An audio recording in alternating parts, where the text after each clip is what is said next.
Colossians 3:8 says, "But now you must put them away, anger, wrath, malice, slander, and obscene talk from your mouth." And Ephesians 4:29 says, "Let no corrupting talk come out of your mouth, but only such as is good for building up as it fits the occasion, that it may give grace to those who hear." And over the past year, I've tried to become much more intentional about the words that are coming out of my mouth. How I talk to people, how I interact with people, how I handle disagreements, how quickly I criticize someone when I don't agree with them. I've been trying to remove certain words from my vocabulary, whether they be curse words, some kind of aggressive language, words meant to tear somebody down or make them feel small. And I'm realizing this isn't about cleaning up my language, but it is about cleaning up my heart. Jesus tells us that when it comes to what we say, the words that flow out of our mouth come from our heart. Sometimes I can tell myself that I didn't mean anything by it, especially if I'm sitting there watching TV, the news, politics, whatever it may be, seeing something negative happening around the world or in the world around us.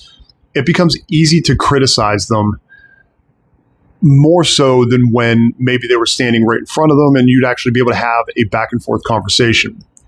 And there's this temptation to believe that if you can't hear me, then it doesn't really matter because it's not going to affect you negatively.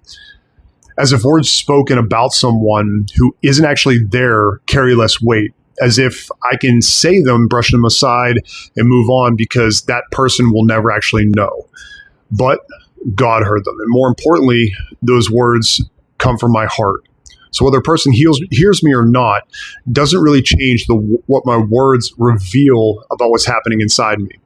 If my words are filled with anger, criticism, contempt, I have to ask myself, where did they come from? Jesus also warns us about looking at the speck in our brother's eye while ignoring the log in our own.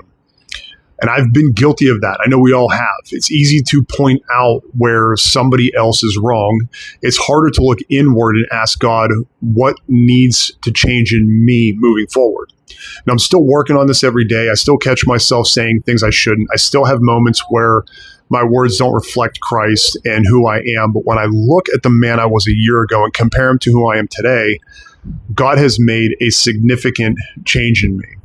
And I always want that growth to continue because as a follower of Christ, I want my words to build people up, give them grace, and reflect the one I claim to follow.